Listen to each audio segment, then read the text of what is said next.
Are these on? Oh. Hi everyone, thank you so much for your patience. Traffic's really hectic with Vivid, so yeah.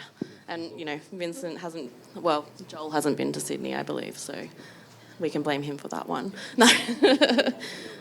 But thank you so much for coming, and welcome to the MCA. My name is Rebecca Ray. First and foremost, I'm a Miriam woman, descended from the Zenith Kes, or the Torres Strait Islands, and I'm the curator here of First Nations art. I would like to begin today by bringing our attention to the place that we're gathered at Talawalada, or the Rocks, and like to acknowledge the Gadigal people, the traditional and ongoing custodians of these lands, waters and skies. I offer my respects to elders, past and present, to the ancestors, and extend those respects to all Aboriginal, Torres Strait Islander and First Nations peoples here today.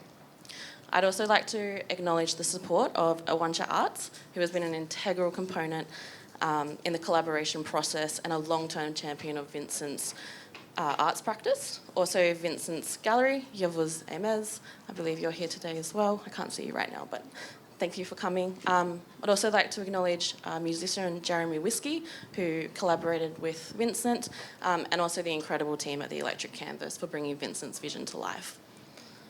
So tonight's program, we're going to dive a little bit deeper into the story and the inspiration behind this year's MCA Vivid Light Commission, the dynamic and unmissable work titled King Dingo, created by Vincent Namatjira and the Electric, with an original rock and roll soundtrack by Jeremy Whiskey. We will have an opportunity for a Q&A, just a really quick, brief one. So yeah, please raise your hand and a host will come bring you a mic. And I believe we will also have books on sale afterwards. So you can make your way to a little makeshift shop somewhere over here. And if you're lucky, Vincent might sign your book as well. But let me introduce these panellists tonight. And I'm delighted to welcome Vincent Namatjira, the acclaimed Western artist known for his bold, satirical portraits that blend humour, politics and personal history. Vincent's work speaks to questions of power, identity and representation, and his voice has become one of the most distinctive and important within contemporary art today. His recent King Dingo series and high-profile commission for Vivid Sydney continue this tradition, bringing Aboriginal storytelling to national and public platforms in unforgettable ways. We're also joined by Keith Munro, the MCA's Director of First Nations Art and Culture. And so Keith is a passionate curator, an advocator and cultural leader whose work has helped shape the landscape of First Nations art and representation within Australia. Over the years, he's played a pivotal role in supporting and showcasing Vincent's practice through projects like the MCA Foyer Commission Wall in 2021, as well as the acquisition of the Royal Tour series that's held in the permanent MCA collection, and now with the Vivid Sydney collaboration. Tonight's conversation will explore Vincent's evolving practices, the stories behind this major work, and the vital importance of First Nations voices not only in Australia's cultural landscape, but globally. So please join me in warmly welcoming Vincent and Keith.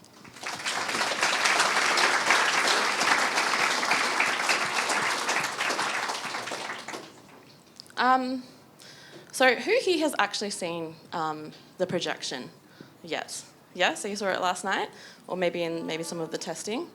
Yeah, it's really quite spectacular. But for the people that haven't seen it, and Vincent, I think it would be really great if you could talk about, I guess, the inspiration behind behind this work, and also, you're very known for your portraiture. So I'm really quite interested to hear more about the portraits that you do, but also, the inspiration behind King Dingo. Well, the work for the projection is a work that pretty much based on country, the country that I'm from. Northern Territory, also from the South Australia community, the APY lands, just a bush country, desert country, bringing the country to the big smoke, and also my tradition also to bring to the forefront of the city at the harbour here, and also just bringing my culture and also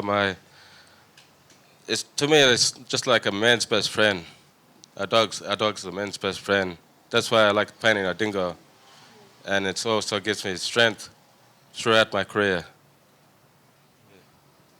Yeah, I think Keith and I were talking about this a little bit earlier about the role of the dingo and that it connects all mob across Australia, even all the way down to Tasmania. I mean, there's a lot of cultural and ancestral stories that link the dingo back from deep time, from old time. Keith, do you want to talk a little bit about that? I mean, the role of the dingo across mob. Do we have any of our MCA ambassadors in the audience? Okay. I know at least one hand's going to stay up when I ask this next question. Any of them went to our recent ambassadors trip to the East Pilbara? Thanks, Bridge. We were lucky enough to visit a number of art centres and communities in that amazing part of the country, and probably one of the highlights for me was visiting the Burrup Peninsula and the incredible rock art sites that are located there. And this will tie back to this dingo question, I promise you. The depth and richness of the stories that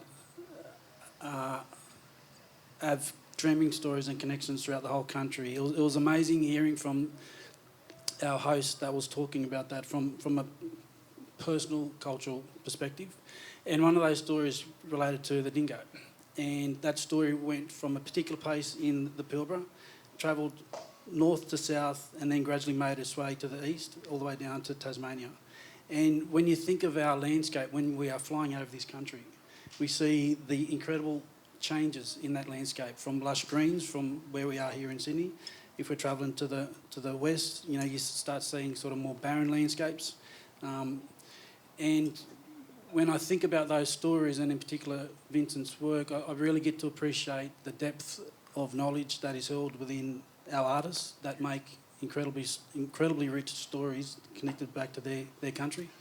And I think we're very lucky to be able to have Vincent's work on such a massive, grand scale at the front of our building as part of the Vivid program.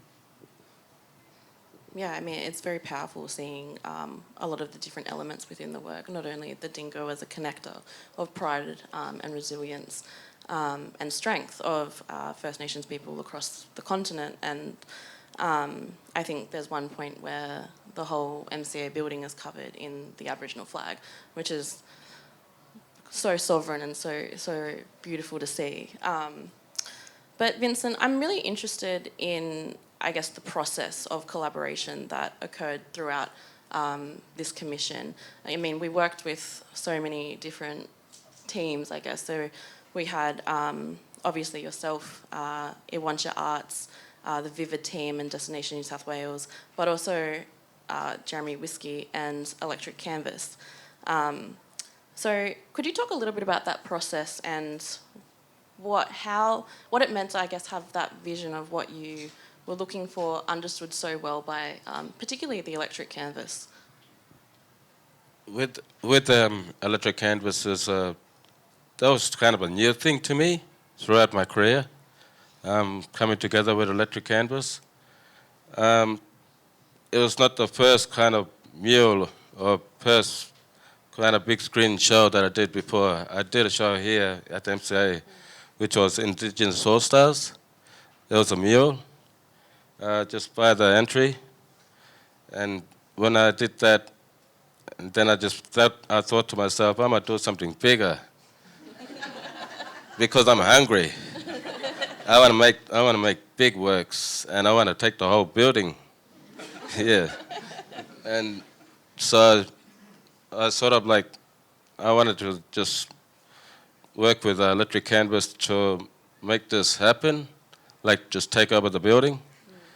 And to me, when I was standing outside in front of that projection, I felt like a little ant. Yeah, and yeah, it was my painting, and then you see the movement of the painting, and everything just come alive from my brushstrokes. That's what made me so like, yeah, I was just amazed, so amazed, and to have this projection, it was the biggest thing in my whole career, ever. Yeah, it's quite a feat. It's massive. I remember, on Tuesday you were like, Oh my gosh, and especially when King Dingo goes across, and remember being like, I feel like I'm in Hollywood, like, because it's so massive and all the lights were going, it was pretty crazy. But yeah, Vincent, you were saying that, like, you know, this is sort of a new process for you, this animation, I guess because you're usually working, you know, in painting, in portraiture, and I guess like static images. So what approach did you take, like, to, I guess, develop that storyboard to move it into animation? Well, firstly, back at the art center where I'm from, based out, I had to paint big and go big. Uh, Maybe 20 by 20. It was just big canvases, 4 or 5 6s, all combined together. And then I had to do this. It pretty much took about 4 months to get it all done. And then I had to say, I'm ready, but I'm ready to just, I'm definitely ready to produce this work for everyone to see. And then they put this painting from my brushstroke on the canvas, and I was like, what? And it's moving. It's moving. It just came alive. Yeah, like animation. Yeah, that kind of thing. Yeah, it was pretty impressive what they do, electric canvas, and it's pretty much not the last time I'm gonna work with electric canvas. There'll probably be heaps more further down the track. Yeah. Yeah, this is one of the renders that we got for before it was created. It was sort of like part of the storyboard of the narrative that Vincent really wanted to tell. Another really important component of the work is the music, is the soundtrack, which is one of the first times that I think like the Vivid Projection has used a commissioned artist to create a dedicated soundtrack to the work. Usually it's sort of selected post, I guess. But yeah, you commissioned your nephew, I believe, Jeremy Whiskey, to create the original score. And music throughout your entire career has played a really important role, and going also partly on the 2021 Foyer Commission wall as well. There was reference to more music. And I mean, you'll see it tonight, but basically Vincent transformed the MCA facade into like this whole big rock and roll concert, and there's like, Dingo's like playing guitar, and like it's pretty cool, and yeah, it's really cool. But could you talk a little bit about that commission with Jeremy and how you, I guess, collaborated, and what the music that you wanted, like, where does this influence come from? The influence came from me and the art center because there's one side all the ladies, and there's another side all the men, and there's an invisible line down the art center, just cut down the middle. They have their side, we have our side. When it gets loud in the art center, I just like to crank on the headphones and listen to AC/DC, that kind of thing. So for this show, I wanted to just bring in my nephew, Jeremy Whiskey, because he's a musician at the Indokina band, and he's also a Iwancha band, and he has a Spotify also you can look up. Yeah, Jeremy Whiskey. Yeah, he's a good player and a good shredder also. He's a hard head rock player. Yeah, he's bloody awesome.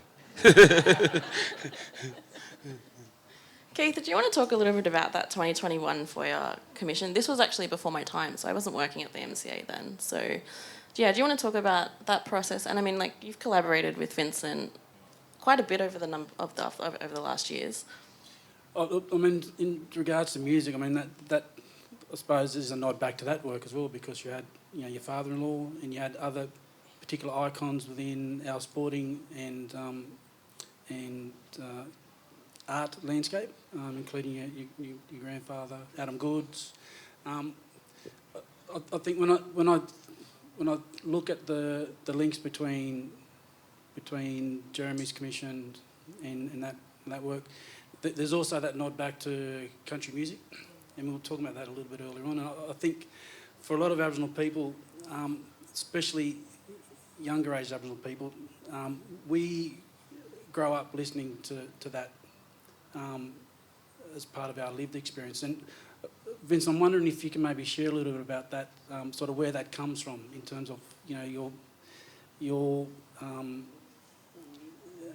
your time growing up around that type of music, and who sort of handed that to you and members of your family and community? Well, the inspiration for the country that was played in this project here, projection, the country music came from my father-in-law.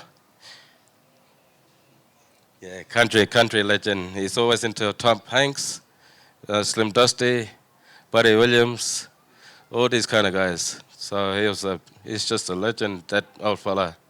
Yeah. And also the senior artists in the community, the old men. We call them elders when we respect our elders. That's why I wanted to take them along as well for this projection, just as a tribute. And do you think it adds to the work? I mean, having that musical element with Jeremy, With the rock, with my country, painting country, the country painting comes from my great-grandfather, Vincent Namatjira. I'm pretty sure everybody knows who he is. He's well-known watercolors for Australia. Yeah, he received the Coronation Medal. Yeah, and that's pretty much my ambition also, to receive the Coronation Medal. Just like following his footstep, that kind of thing. But with having this music played in this work of my art and combining it together is all amazing, and it's also a strong, powerful cultural perspective for the city to see. Yeah. Yeah, I mean, you can see the influence of your great-grandfather within the projection work as well. But, like, you'll see it. The curtain comes down, and then there's King Dingo, and Vincent literally steps out of the work, and he paints motifs of royalty out. It creates this beautiful, massive Aboriginal flag, and then it leads out onto beautiful country that is, really iconic and reminiscent of Albert. And I mean, this is also throughout a lot of your work, is these nods to your great-grandfather, but also to that royalty. Could you talk a little bit about your depiction of the king and royalty? Well, the king, actually there's a funny story about the king, because when I was in the UK, I was coming to a traffic light in this taxi or whatever it was, an Uber, I don't know, it was just a black car, and the driver sang out, "Here comes the king." He had these 6 motorbikes driving past with police motorbikes, and this one police car just coming behind, and I was just looking at the window trying to get a glimpse, and there he goes, and I'm stuck in a red light, and I was, there goes my chance. Yeah, that kind of thing, yeah. It was pretty funny and amazing, and that was the first time ever, honestly, yeah.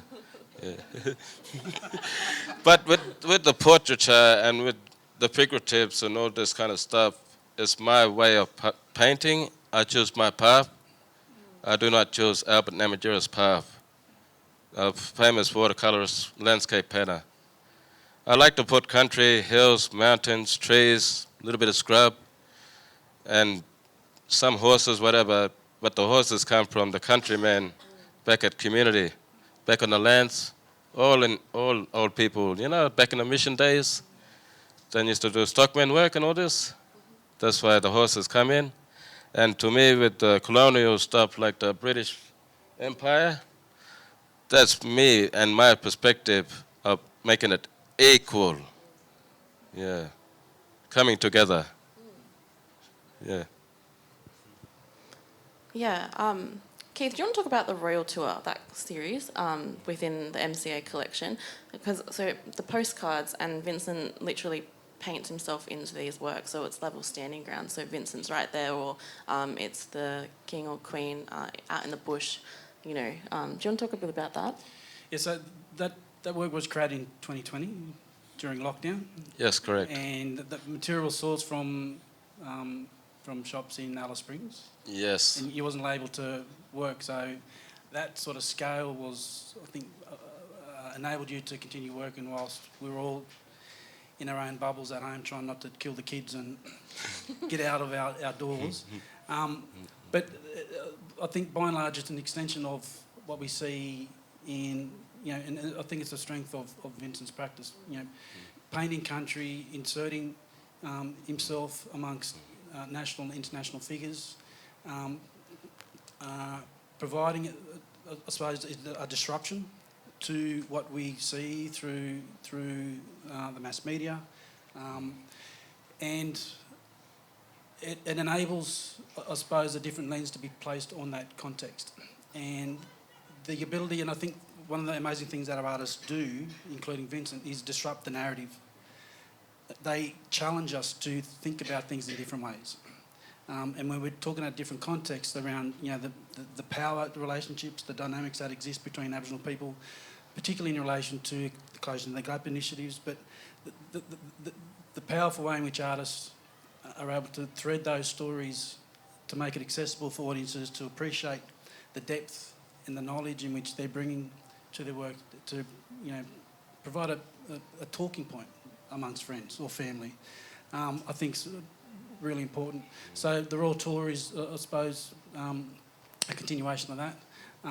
We were lucky enough to acquire that as part of our collection. Interestingly as well, when Vincent, when you painted that for your War Commission, Prince Charles was still Prince at that time. And not long after, we sadly lost Queen Elizabeth. And so we've got this new body of work that's on such a massive scale projected at the front of our building that, I suppose, links that previous body of work in 2021 to the current body of work that you see here that was launched last night. So there's all these constant sort of points of reference, the sort of anchor points that Vincent has been able to place throughout his practice, with all these different conversation pieces that always centre back to country, and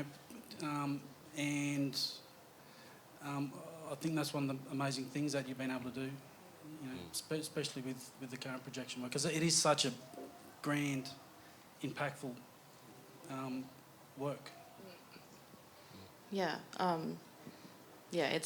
it's incredible. The scale is phenomenal. I think it's the biggest thing that I've also worked on too, Vincent. Can I just say, hearing Vincent introduce everyone, it was like a present. It's like, wow, this fella's he's owning this site. I think that was one of the great things as well. I really appreciated when I was looking at the work the other day. Yeah, it's really incredible. Congratulations, Vincent. So let's go back to a little bit of inspiration. So I'm sure you all know, but this year's theme for Vivid is Dream. And so artists were required to respond to that overarching theme. Can you talk a little bit like how King Dingo relates to a dream, or what your intention was for this work? Well, King Dingo to me, it's like I said before, it's a man's best friend. So I'm going to put the crown on the dog. Yeah, and make him the king of my house, my life. And he's also my protector. And he's also powerful, gives me strength, pride, resilience. Yeah. Yeah, I think for me, when we were working through all the storyboards and coming up with the final narrative, it was just the dream of, I guess, the proper representation of Aboriginal people, and understanding that, sovereignty was never ceded, and that country is still very much alive. Where we are is such an important site as well, and just because there's concrete on it doesn't take away from that cultural fact. And meaning that country has. And when you bring, your community is quite far from Sydney. So I guess, what does it mean to bring, community, the bush, to the city for people to experience? To me, it's like just having some sort of sharing experience with everyone. Not from my neck of the hood, but from everywhere in Australia. Even around the world, when you become famous, and especially when you're an Aboriginal painter for this country, it's what Aboriginal painters see, and that's why they paint. Yeah.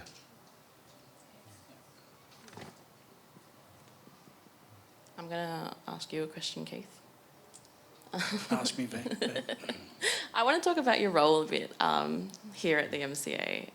You support First Nations artists across Australia, but also, I guess, early career curators like myself. But I wanted to talk about like why works like Vincent's are so essential, not just as art, but I guess statements of sovereignty, of culture, and also like the creative leadership that occurs. It's a big question. Mr. Munro. All right. When I first started at the MCA, I could count the number of curators on one hand.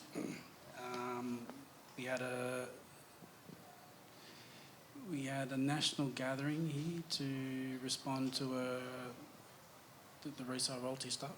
But I think myself and a lot of my other colleagues around the country knew that in terms of development and sustainability, we need to deepen the well. And I think the MCA has done an incredible job of being a leader in that space. We have, I think, 14 Aboriginal and Torres Strait Islander staff members across 4 of our 5 departments. We don't jump on the soapbox and say that out loud. It's just what we've always centred our work in. It's the extension of what we've always done. The first works that we acquired were 2 bark paintings by John Mullinger. So we're taking a practice that's up to that point has been viewed within the House of Natural History, and we've framed that within the House of Western Contemporary Art. Your role and the work that we do with all of our Aboriginal staff and all of the artists that we've exhibited and commissioned and acquired over the last 30-odd years have been about providing space for our audience and our supporters to appreciate a deeper understanding of the incredible dynamic diversity expression of Aboriginal and Torres Strait Islander black excellence. It was important for Vivid to be able to bring Vincent's practice into this space, bringing the colours of the Western Desert, colours that we see when we travel overseas. We see these colours, but to bring those colours and those stories and your incredible hand to this space at this particular point in time in our history. And what a great contrast with the amazing site that we have here on Gadigal country. If you're on a ferry coming in here tonight, I mean, how amazing would that be? So to I suppose, really provide that safe space for audiences to engage in the work of contemporary Aboriginal and Torres Strait Islander artists, the amazing work that arts professionals here at the MCA do, has been a passion of mine, and it's a passion of all of my colleagues throughout the country, working across the gallery sector. We see that as a priority. The Australian government through Creative Australia see that as a priority. We're seeing the benefits of that. Some of the incredible projects Vincent and our contemporaries have been able to work on nationally and internationally, and for me, long may that continue. Yeah, I think speaking on that international aspect, Vincent is going to Paris, I think, next week for a 3-month fellowship residency to, I guess, look through the archives and respond to those works and create a new body of work from that. Vincent, do you want to talk a little bit about what you're hoping to achieve from this residency? To me, going to Paris is my first time, and I don't know if it's the first time a Namatjira went to Paris, but I had to look that up. Because, if I'm the first one, there's going to be heaps more after me. There has to be, yeah. Because I want to go to Paris, I just want to do sort of like a research trip with other artists in Paris, maybe.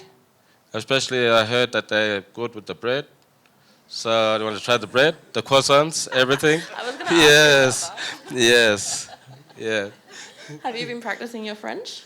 In Australia, I haven't eaten bread lately. I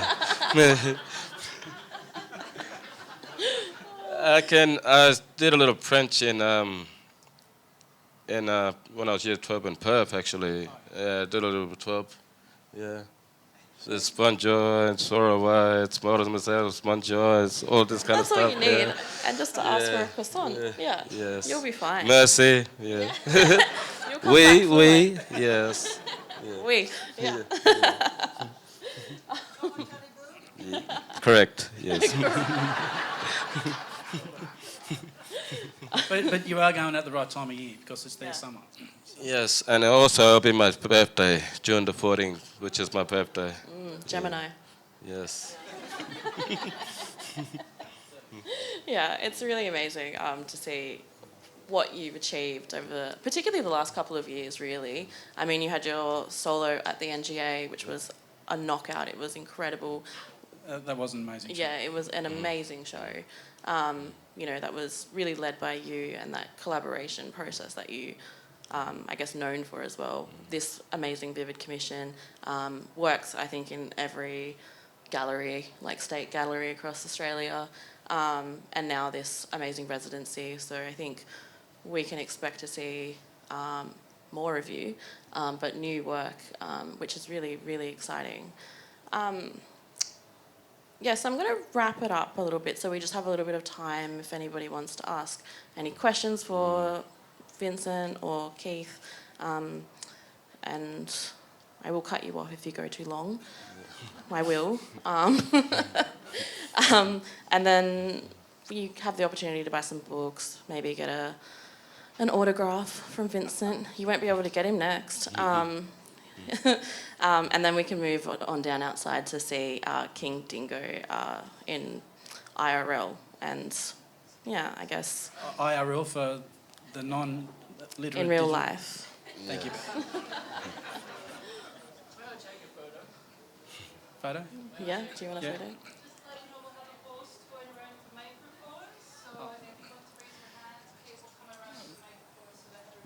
Yeah. So if there's any questions, please put your hand up. And then I think I'm happy with the photo. Yeah, I'm fine. Vincent, you're okay with the photo? No, that's all good. It's all good. It's all good. All right. So we've got one question at the front of the audience. Thank you. Vincent, you're living in Tanzania now, or in South Australia. Do you get much chance to go back to community, to Ndara, and mix with the younger generation there? Because I know a lot of the Namatjiras are continuing the artwork and the storytelling. But do you get a chance to get back to Ndara? Ndaria, it's called Ndaria. That's Hermannsburg. Yeah. Sometime I reconnect every Christmas time, December. I go back for Christmas to Alice Springs, reconnect with family. I see my family and I tell them, do not copy the old man. You got to make your own path. Yeah. So how do you feel about all the younger generation that are continuing, after the beginnings of Namatjira? The Namatjira, I want them to choose their own path and also be broadened about what they're doing with their art. My nieces, my nephews, my grandsons, my granddaughters, yes. I also have a grandson back at home and 3 wonderful daughters. So, yeah, it's pretty much their path they have to choose to be a Namatjira. And I don't want to see my daughters or my grandson trying to make the same path as Albert Namatjira, because in this country he went through a hard time when he first started painting. And he wasn't received for housing or whatsoever.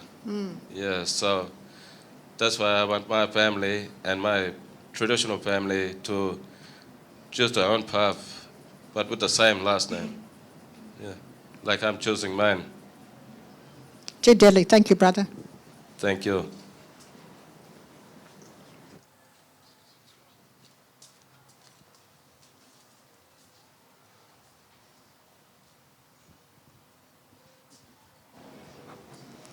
Vincent, I'm really interested in you mentioning the dingo as a protector. I'm wondering if you can speak more on maybe the efforts or the fight it can sometimes take to do things, or to forge a path you mentioned, or protect a place, or anything. I guess the dog baring its teeth is an image that comes to my mind. Does that strike a chord with you? With the teeth and everything is what a normal dog has. He has just teeth, sharp teeth, as you might say.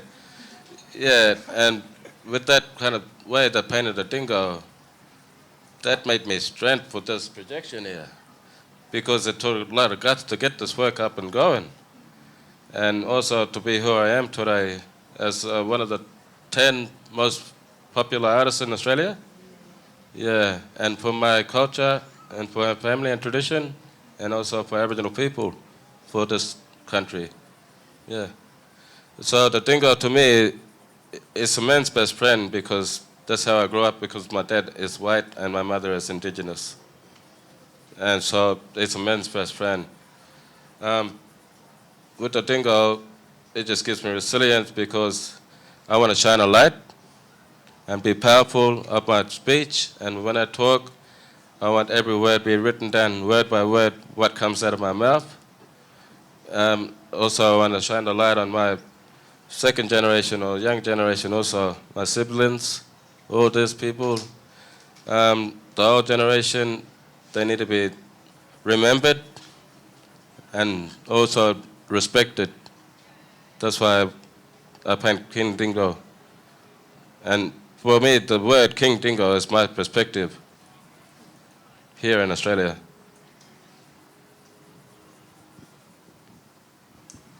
there any more questions? Any other questions? Two more.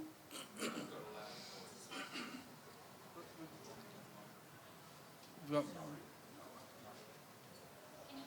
Steph, we got a question at the front. We might take that. Hello. Oh, there we go. Yes, sorry. Yeah.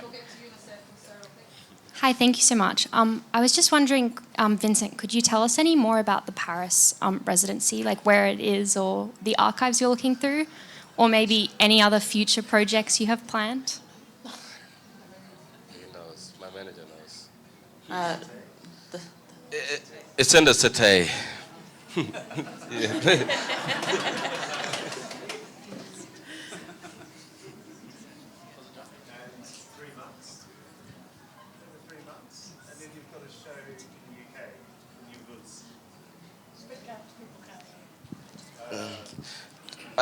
I might let everyone know this is my assistant manager also.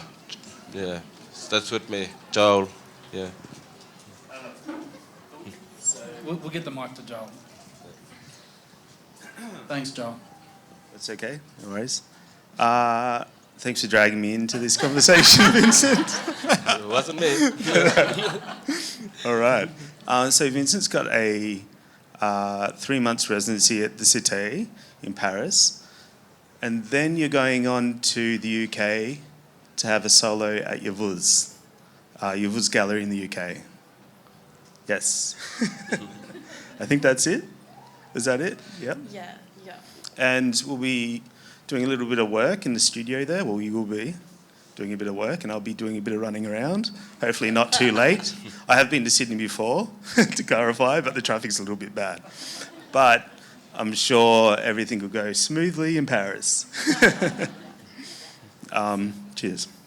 Thanks, Joel. Thank you. And I think there was another question at the front before we... All right, and then we might have the last question at the front. Favourite AC/DC song, Vincent?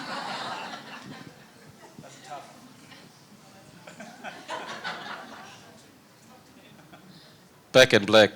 Yeah. So we've just got another question at the over here. front. Thanks.